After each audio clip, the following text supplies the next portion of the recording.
Hello, everybody. We're here for a new episode of Top 6 Movies. This week we have our top 6 favorite horror movies, and he is like horrifying to look at.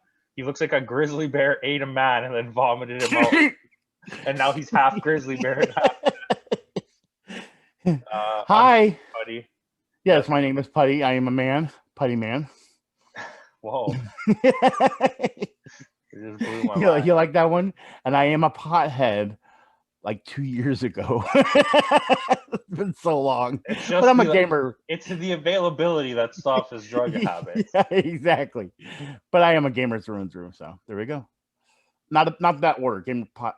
Go ahead. Hi, how's it going? Hi, how's it going? Okay, so we're here to talk about our favorite horror movie 6. We'll go through the lists. You're the guest. I'm gonna let you go first so that I can just be upset at your list. I love how I go first. All right. Well, you're not even really the guest, but I'm just gonna call you the guest. Yeah. Well, thanks. I'm here every week. So my top 6 start with number 7-6 because it's 2 movies in the number 6 slot. I couldn't decide. 6 and 7? So it's actually Ringo and Juan. Okay, it's the same movie. Yeah, that's why it's on number 6. All right, number 5, I put it on there because everyone calls it a horror movie, and I also decided, can we just say Jordan Peele's at number 5 for Get Out? I mean, we can put Us in there too. Get Out's not really a horror movie; it's a thriller, I guess, more than anything else. I don't know. It's a fucked up movie, but you know. More like a dark comedy drama to me. Yeah. That just in the last like 10th of the movie decides it's going to be a horror movie. Yeah, well, there you go. All right, number 4 for me is Cabin in the Woods. Oh, that's a very strange pick, but I'll accept it. Yeah, that one was just, I loved it. It was funny. It was horrific. It had everything you ever wanted as a horror geek, and at the same time, I wanted to be there, like selecting stuff off the chart and everything. Like, oh, mermaid, damn it! Nice, the merman would have been sick. Yeah, I know. All right, number 3, and again, that's when we start getting into some that I feel are good, and at the same time, what I like. Now, this is one of my likes: Nightmare on Elm Street. Freddy Krueger is the most twisted individual in my eyes ever. So like I feel like his franchise is just wonderful in my eyes. Number 2, and this is more of a fan love to people that love this movie. I like it, but it's not personal favorite. Would be The Exorcist. That would be number 2, and then number 1 made me a fan of it so much that I literally had to dress up as it. That I had to scare people as it, and I felt it was one of the most visceral horror movies in my Deadpool. Yeah, fuck you. Number 1 is Texas Chainsaw Massacre.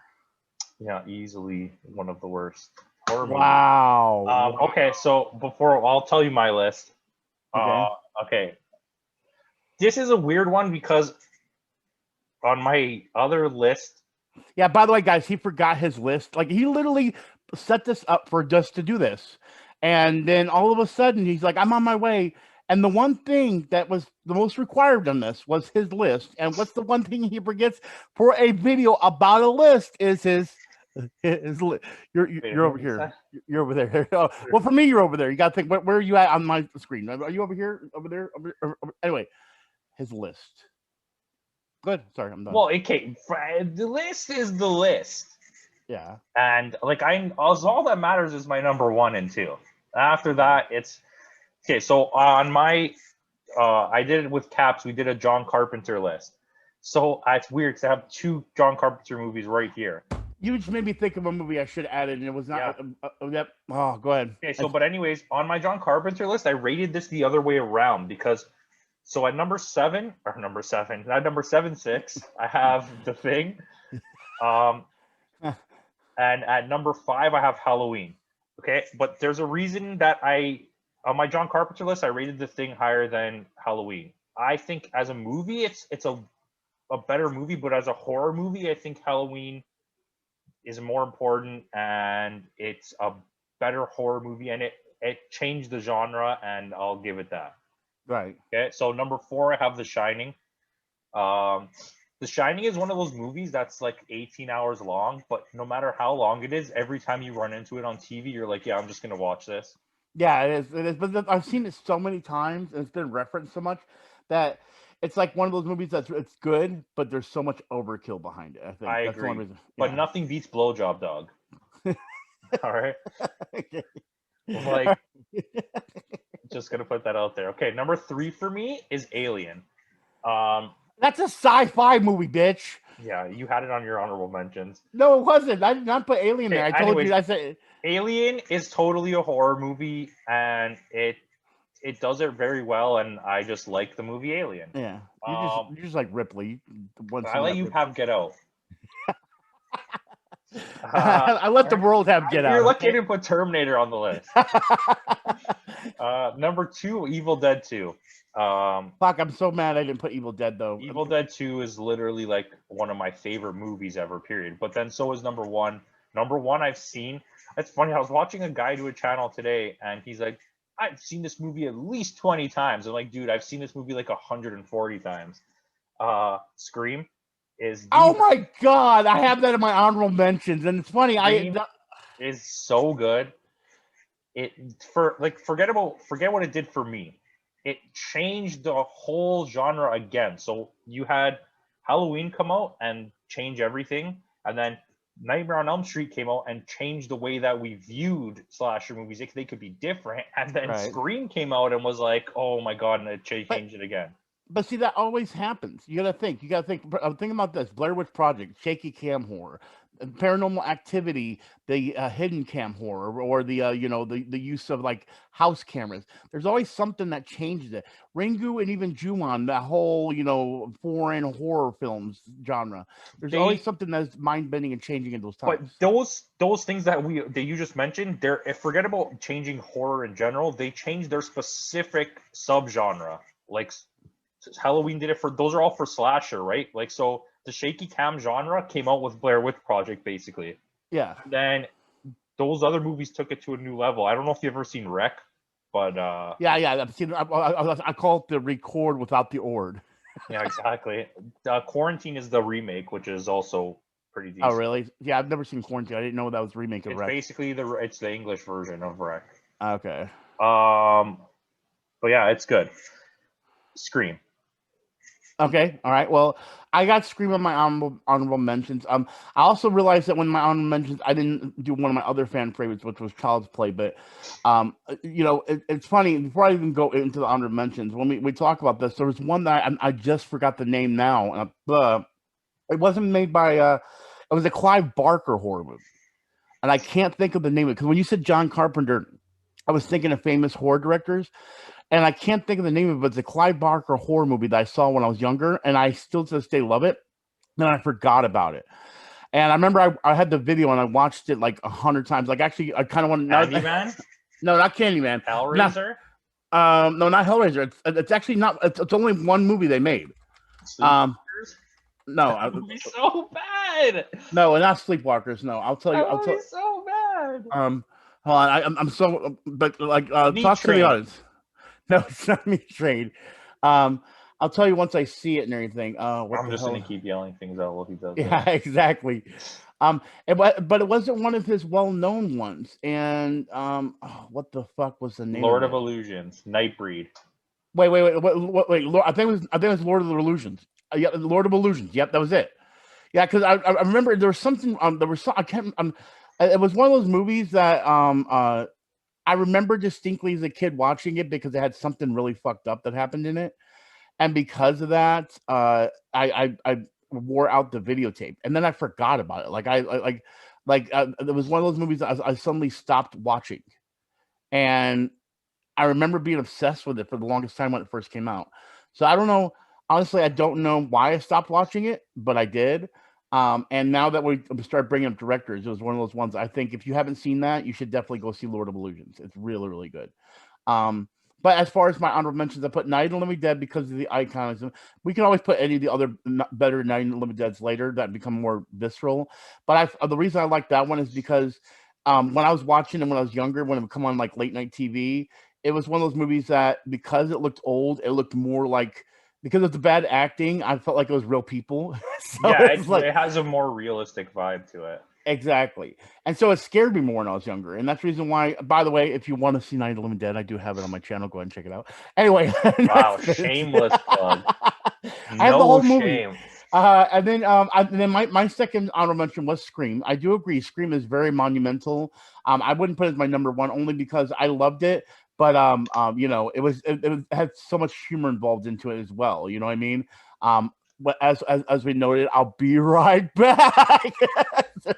and then this one John does not But like. wait, there's more. Scary movie reference. That should have been on my list. There's more. Okay. And then my next one and my honorable mention was Saw. Now John hates this one. I felt like for me it was a setup for something new, where instead of there is a killer, but now it's like you have to do fucked up shit in order to save yourself. So sometimes you might have to kill somebody else. You might have to rip your own skin open or burn yourself. Things that would you push yourself to the limit to live? You know what I mean? And that's why I like Saw so much. Then I have The Purge, which was just great because it's realistic. I feel like America's almost heading to the Purge. It, Clowns, and then The Shining. Right. Which It? Okay, now here's the thing. Here's where it becomes a problem. In chapter 2. Here's the thing. I actually read the book before. My aunt actually read the book to me, and then I read it myself as when I was Wow. How did you deal with that rape scene? Oh, okay, actually, here's the funny part about that too. My aunt, when she read the book, she already read the book. She skipped over that part of the book. And then I read it as myself as a kid. And I was like, and at that point, unfortunately, my aunt had passed away. And so I never got to ask her, why'd you skip over this? But then when I got older, I think you know why she skipped. Yeah, well, I was a teenager, so I was like, why'd my aunt skip over this? This is cool. Again, I was a teenager. Oh, okay. It wasn't like what I said it was, but yeah. Anyway, and then of course, the thing was, when after I read the book, or after my aunt read the book to me, they put out the movie, and that's the reason why also I never even knew that part existed. You know what I mean? Because she read the book to me, I saw the movie, and then I read the book a second time. I was like, wait, what the hell is this part? It's like it never existed. You're like, where did the turtle come from? Yeah, exactly. And so I love the original movie and everything, but I also used to watch the Bozo Show as a kid. And that kind of made me hate clowns at that point and love them at the same time. It's a weird obsession. So the original It movie would definitely be the one. But I will say the new It movie, part 1, chapter 1, was really good. Chapter 2... yeah, let's not even get into it. I feel like they were stretching it, and I know why they did stretch it, but it's like, if you're gonna go as weird as it already did in chapter 2, then bring us the fucking turtle. Like, that's the way I'm looking at it. You know what I mean? If they're gonna do the whole, that's a messiah. Yeah, if they're gonna do the dinner table scene, then do the freaking turtle. That's all I'm gonna say. You know what I mean? Yeah. Anyway, so and then of course, that's just the dinner table scene in the new one was so much better than in the original one.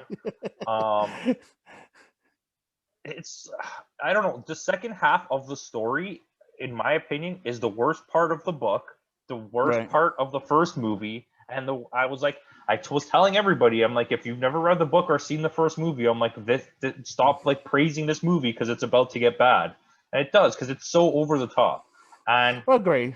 It's not like in the book it's better than anything, but it's still where the book starts to become like, the first part's so strong, and then you get to the second half, and you're like, Well, another reason why, when it comes to it, The Shining, and Stephen King in general, was the setup he always did when it comes to the books together. You know what I mean? When it comes to other dimensions. And see, there's one book, I can't remember if it was under his surname, because I've read so many of his books and I just stopped reading them. But there was one, I don't know if it was under his surname, where it might have been one of the collaboration books, where there's a guy driving in a car and he goes to another, like suddenly he's miles away from where he was, like he's entered through another dimension. You know what I mean? And it was such a setup for something bigger that I felt like Stephen King was doing, until we get to the Dark Tower series, which actually showed, yes, this was bigger the whole time. You know what I mean? Yeah. So I think that's the reason why there's that love, like when it comes to it, because there's always been that hint of the interdimension thing, and it has a prominent part of that. And then of course, when we go to The Shining, you know, when we look back at other characters that have The Shining, that goes back to it as well. You know what I mean? Because it's like they have the same thing. They have The Shining just like the kid does in The Shining. You know what I mean? Well, in his new movies, we've started to see that, like in Doctor Sleep. Yeah, see, I haven't seen that yet. There's a few like references to like things that happen in it. Like really? it doesn't directly reference it, but they talk about things that are talked about in that. So like Shining is a thing, right? Yeah. And see, that's what I'm saying. Honestly, if they would, I wish someone would take it and say, you know what? We're going to do MCU for Stephen King. That would be amazing. But I don't know if people can, I don't know if anybody can grip it. That's the problem. I can, okay, wait. Like we're way off topic, but I I'm going to keep going with it. I think that would work, but it can't be like a crossover event. It has to just be like, you know that they're in the same universe. It takes place here, but you never see those characters. They never interact with each other. But they reference, did you hear what happened in Derry? A bunch of people got killed. Yeah, exactly. You could do that, or like show a newspaper or something like that. I could see and that. then lead into it. But see, then that's what I'm saying. Then they can lead into it with Dark Tower being the like end game. You know what I mean? Well, so far, Dark Tower was not very I good. haven't seen the new Dark Tower, and the reason I haven't watched it, everyone tells me not to watch it if you're a Stephen King fan. That's why I haven't watched it. That's the reason why I said if they're gonna do it, like I feel like before I even watched it, I was like, okay, maybe I need to do this because like I feel like no one understands it. Stephen King is so polarizing when it comes to movie adaptations of what he made, because whenever there's one that's made that's really good, he doesn't seem to care for it. No. And he's very, very happy being part of and funding and giving away his titles to the ones that end up being so bad. Yeah. Like, and I don't ever understood it. Like the ones that came out in the 90s are all pretty fucking bad. Yeah. But he's so polarizing. He's so opposite. He has some really, really amazing ones and then some really bad ones. There's not a lot of like in between Stephen King movies. And you know what's funny? I just thought about it with us having this like things start popping in my head, like my mind always does. And this is gonna bring us full circle back to movies. But I just thought of one movie I forget to put on my list, and I actually would probably put in my top 6, and that's Creepshow. I loved Creepshow growing up. Really, you don't like it? Yeah, I like it, but it's your favorite list, so yeah, of course. Yeah. Well, you have to understand Creepshow. Even when I remember the first time I saw Creepshow was actually not was not on like theaters or anything like that. I actually saw it late night when we got like free HBO one time back in when they had cable and they give you those for like free preview weekends. And I remember they showed Creepshow, and I'd never seen it, and I knew there was a book about it, but I never paid attention. Yeah, and the one was good. Yeah, and see what really the two parts that creep me out that make to this day, even when I watch them, they still hold up on how creepy they look. Well, actually, 3 parts would be one, the part where the two bodies that got buried, when they come back, the way they look, like the from the water and everything, they look really decrepit. The creature in the box looks really good still in my eyes. Yeah, and then I love the way Stephen King actually is in Creepshow, and he actually finds an alien meteorite thing, and then he's like, "Oh boy, you did it now!" He's like got green shit all over his face, and this fungus is enveloping him, and it's just like it's the best of Stephen King I've ever seen in my life. Okay, so wait, in Creepshow, there's the one. Okay, so there's the sand. Yep, that's what 2 people come from the water, and they say it's showtime for him. There's the cockroaches, right? Yeah, there's the cockroaches, and then there's also, remember the one the dinner party. Remember the dinner party? Dinner party. That's the one that I forgot. Yeah, where it has the old person's head on a platter. Yeah, but that one wasn't that interesting, and even in my eyes, the one you just said wasn't that interesting to me. The box one and the cockroach. I mean, and the sand one are the best ones. Yeah.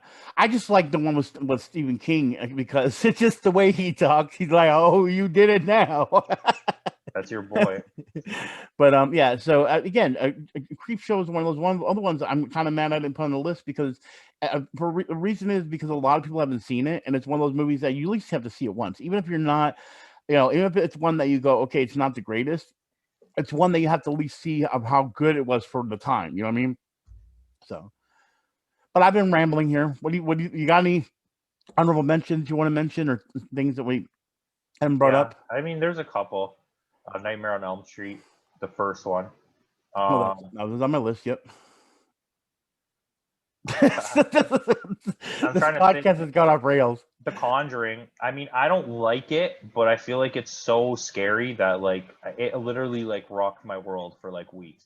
Like, see, I've got to actually watch it all the way through. I'm just seeing clips of it. I've never actually. Well, no, I'm thinking Insidious. I think I don't know which one I'm thinking of. That I've seen clips. Well, Insidious Sinister is also pretty good too. They're all like in the same kind of boat. Like it's when horror movies took this weird bend to like the way they are modern style, where it was so about like demons. And Yeah, I guess maybe that's the reason why I haven't paid attention. I don't know. Lately, horror movies have been like, unless there's like a big, like hype going around it. Like, I know Get Out's not a horror movie, even though I put it on the list. It's just my point is, Get Out had the hype, just like Us, because of Jordan Peele, because it was just something you didn't expect from Jordan Peele. So that's why I think there was hype behind it. Like The Conjuring. I don't. Well, actually, I think isn't The Conjuring the one with the nun or no? The Nun is in the second one. Oh, okay. Okay. See, I told you, I have no idea. And then she got her own spin-off. Because I've seen pictures of the nun, and I'm like, okay, maybe I need to find this. And then there's Annabelle. I haven't seen that, and I always see that's from that universe too. Yeah, and if it's a whole universe, I didn't know they were actually making a universe out of it. There's 2 Conjurings, 2 Annabelles, and 1 Nun movie. So maybe I need to go back and look at it. I mean, they're worth watching. I'm not gonna lie. Like The Nun is pretty shit, but right. Now, there was one thing I wanted to bring up since we're kind of doing the horror thing. Do you have you heard of the Huluween things that they've done, like the horror things that they do through Hulu? No. All right, me and you'll have to talk about it, but they've actually done one that was like Five Nights at Freddy's that I want to do as an honorable mention. It was a short film that was supposed to be in a contest, and in it, it's basically about these kids and this animatronic, and this kid gets too close to an animatronic, and the animatronic starts squeezing him, and then actually starts devouring him. And the reason I bring that up is if anybody could look up Huluween, HULUWEEN, there's a lot of good stuff that's been posting on there that's really good that I feel like people should check out. And my phone is going crazy. Shut the fuck up. Anyway, so I know Hulu is in other areas. I know in America it is, so it's something you can check out. I would say if you can get to it, or if you have a VPN, then hey, more power to you. So that way you can watch it that way. But my whole point to the whole thing is it's kind of like the reason I bring that up is because I've noticed I forgot the name of the company that makes Get Out and Us, that produces it. Blumhouse is making a lot of is becoming like the known for horror movies nowadays. Like they're the new line cinema, I guess, nowadays of horror movies. If you're gonna look at it that way. So I mean, what do you think of that too? I've been wanting to ask you that as well. Do you feel Blumhouse outside of Get Out and Us is good when it comes to horror movies? Or they have some good stuff. They have the new Halloween. Right. You have Lights Out. That was pretty good. Like I'm drawing a blank on some other ones, but wasn't It Follows Blumhouse? I don't even remember. Yeah, I think it is. Yeah. They do produce quality, but they're just getting to like becoming one of those 90s studios now where they're just putting out horror at such a fast rate that 80% of what they're putting out is garbage. So they'll release 10 movies a year. Like Full Moon Entertainment. Yeah. Like, which, by the way, guys, if you're watching this, Full Moon Entertainment, probably one of the best companies in horror movies, but they started putting out way too much horror movies where it became bad. But like you had stuff like Puppet Master in there, something I can't remember, Subspecies. I love Demonic Toys, even though it's really campy in my eyes. You know what I mean? You know who? Another studio. I was talking to somebody about this the other day, and then one of the videos I watched today, the guy literally talked about it. Dimension Studios. Oh yeah, well, Dimension always kind of put in the new line. You know what I mean? Yeah. But they would just repurpose scripts. So let's say somebody wrote a movie about like cell phones. Like this is just a stupid example, but cell phones that attack people. Right. So they would just take that script and then repurpose it and put Michael Myers in it, and the movie wouldn't make any sense. And that was Halloween 6. Like that's literally what they would do. So they would be like, "Oh, we're out of what are we gonna do? Okay, just take the script for the Dog movie and put Freddy Krueger in it, and that's like literally the movies you would get." And they did that so much, it's crazy. I didn't think about it. They didn't want to pay people, right? So they would just repurpose scripts that they didn't use and add a slasher guy in it, and that was the movie. But that's funny that you say that too, because Dementia was the one that made Scream. So it's like, it's funny how they own the rights to at one point to a lot of them. I think they had Nightmare on Elm Street, Halloween, and Scream. Yep. And well, again, that's the same thing we were talking about when it comes to Full Moon. Full Moon wasn't really as well known. It only had Puppet Master. I remember Trancers was one of those movies that kind of became big within the Full Moon system. Tracers? Tracers. I said Trancers, didn't I? Tracers is pretty good. Yeah. Actually, that was the first time we got what's her name from Mad About You. I can't think of her name. Helen Hunt. Yeah, Helen Hunt. Yeah, wasn't that her first movie? Wasn't I Tracers like think her so. first I don't movie? remember. Yeah. Didn't they own the rights to Hellraiser? No, they never did. Didn't the guy who did Puppet Master, like all the effects, would also work on Hellraiser? No, I think he did work on it, but I don't think Okay, that. okay. Yeah, I thought it was the same thing. Yeah, no, because I remember Full Moon Entertainment. Because one big thing, and people don't realize this, Full Moon Entertainment was like ahead of the curve when it came to like advertising and toys.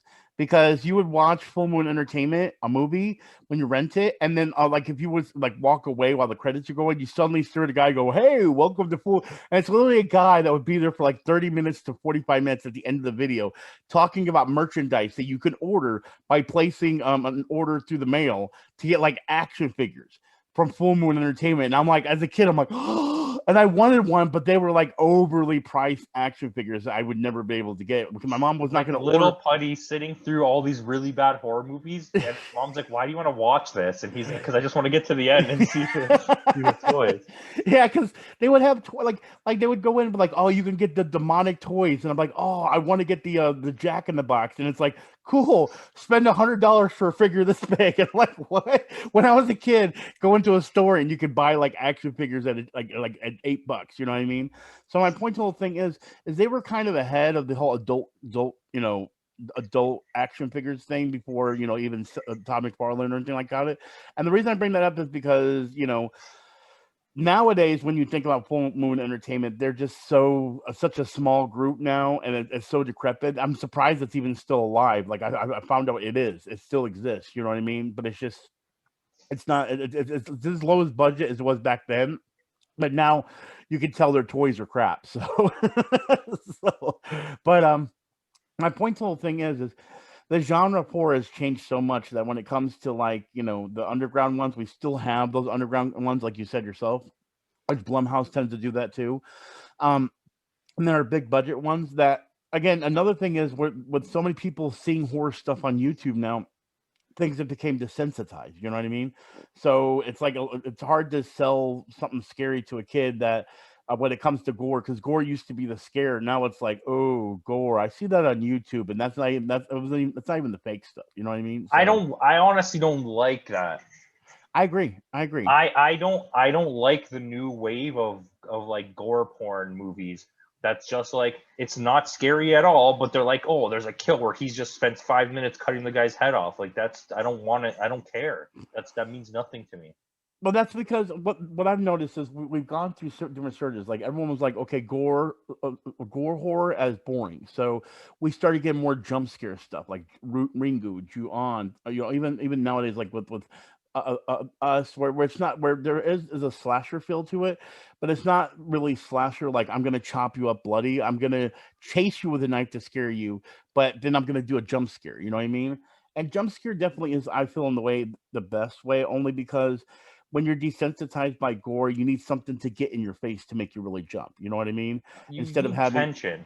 Yeah, exactly. Tension, like exactly. The Shining is a perfect example of tension. They just build tension, and also a good thing that is a good example of this thing, like misdirection, like Scream.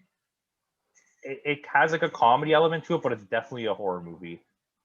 It uses misdirection so well because for the whole movie, you don't think it's those two guys, and then when they do make you think it's the one guy, they immediately use him to turn it against, so that he becomes your, like, okay, it's this guy for sure. Then all of a sudden, like, oh, it's not this guy. There's no way it's this guy, and it's like that helps with horror.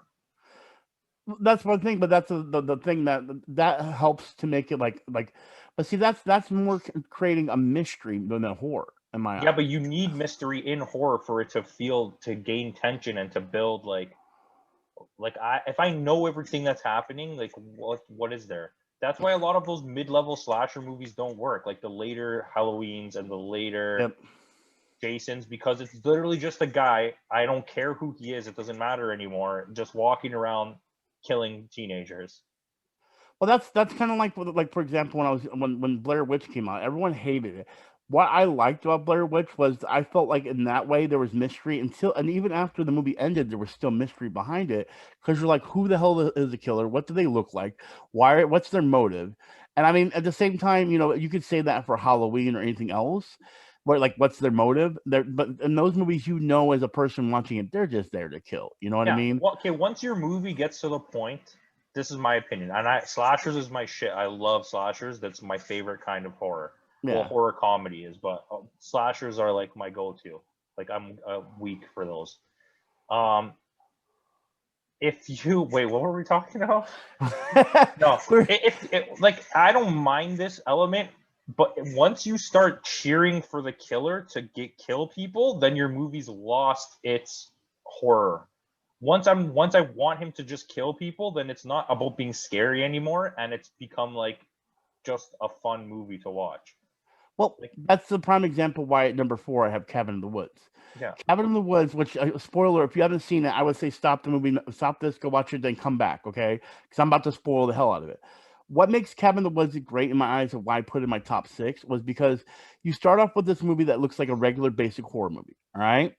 But then it starts escalating, and then all of a sudden we find out, oh, wait a second, there's people that are planning this. You know what I mean? They're setting it up. So you're like, oh, that's a twist I didn't think about. So then now it's about getting them to discover why they're doing this. You know what I mean? And in my head, when I was watching that the whole time, I'm sitting there thinking, oh, these are just fucked up people that are gambling because they made it look like they were just gambling on these people's lives, and it was just like test subjects. You know what I mean? And I would have stuck with that, but then all of a sudden they threw the biggest curveball where they're like, "Oh, we're trying to appease some gods." What? Holy crap! Like it's stupid, weird out there, like MCU weird out there, like you know, big colossal MCU like things that would happen. But it's like I wanted it to continue. I wanted to be like, okay, who are these fucking gods? Why are they forcing these people to die in order to appease them? Can we have a little more backstory? Let's get Cabin in the Woods too. But I felt like that's the reason why they stopped it. They were like, you know what? We've given you enough. That's it. There you go. There's your movie.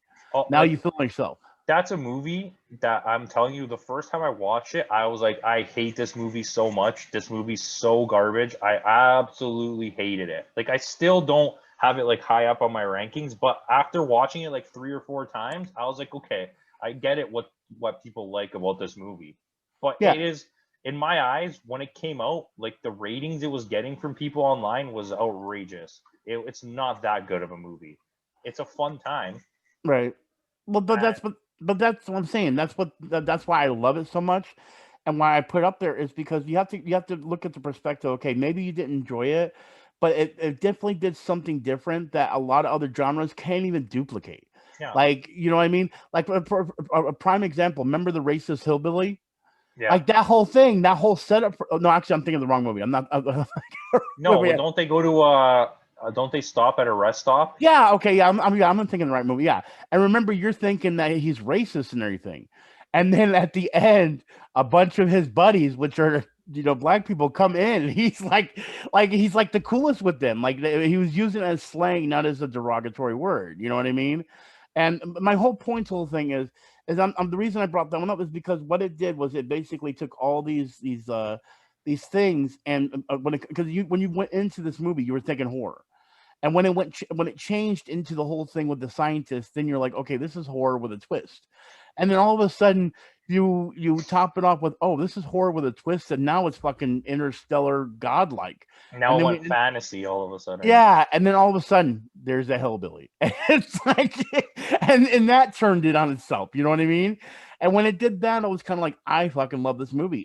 It's so oddly strange that it's appealing to me. Yeah, like I said, I came around to it, but Yeah. in the first watch, I was like, from seeing the ratings, I was like, oh, this is gonna be so good.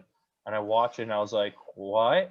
And that's the reason why also I don't look at ratings, because the thing is you're setting yourself up also for failure because you're looking for stuff to be good, and then you're putting yourself like you're what in my eyes, and this is what happens with a lot of movies, and what I even do with MCU, is because of the knowledge I have, and then I see the rating, which I'm glad that I see movies before they see the ratings, but I see the knowledge I have when I go into a movie. I don't go in like a fresh face, and that's the problem I have. So when I go to see like a comic book movie, I'm judging it based on the merits of what I've already read. You know what I mean? Just like you do with it or anything like that.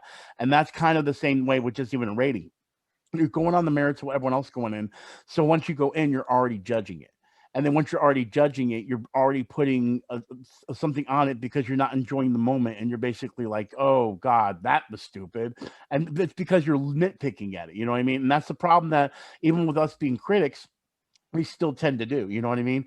We don't look at it through the eyes of the audience. And that's the reason why some movies that are just horribly made get high ratings, and then some movies that are just amazing get low ratings because they're going in and they don't know the what's behind it, so they're confused and they're like, oh, this is stupid. But then someone that actually understands it and watches it several times goes, this is an amazing movie, it deserves a great rating. You know what I mean? All right, so we let's wrap this up here. Okay. And I agree with you. We'll try and do another one, maybe of like horror comedies or ranking like the Halloween movies. I don't know if you've seen all of them. I don't know. I haven't. Unfortunately, I've seen I haven't seen most of the new ones. Unfortunately, you know, so that's the bad part. That's the bad part. Then you're not helping me. Okay, so just quickly before we end this, just go through your list one more time and tell everybody what's on your list. Okay, so for the list itself, which again, it's up for judgment. Always, it doesn't matter to me. But number 6 is Ringo / Ju-on. I put them together. Number 5 is Get Out. Not really horror, but I put it there because everyone calls it that. Number 4 is Cabin in the Woods. We already know why I like that. Number 3, Nightmare on Elm Street. Wes Craven. You know. Number 2, Exorcist. Not my favorite, but I feel like it needs to be up there because of the you know. Anyway, and then number 1 for me is Leatherface, aka Texas Chainsaw Massacre. Oh, I forgot to tear you apart for that movie. Okay, anyways, I'll tell you my list. I got The Thing, Halloween, The Shining, Alien, which is a horror movie, Evil Dead 2, and then number 1 is Scream, which is the best Wes Craven movie. No, it's not the best Wes Craven movie, not at all. No. Freddy Krueger gets you in your nightmares. This guy just walks around with a knife. Freddy Krueger wins. Which one's real? Huh? Yeah. But that's my whole point. Okay, bye. Thank you, guys. Yeah, that's all I have. Okay, well, then I guess that's it, guys. Until they make a crackhead horror movie, we can't judge real life when it comes to horror movies. So. I mean, yeah, we'll think about that. Thank you for watching. Like, comment, subscribe. Let us know your top 6 in the bottom. Check out his channel, Gamer Potheads. It will be in the link. Check out the other channel, RLG, and Pickle Rick. And he is Rick, and he's Pickle. Keep on rocking in a free world.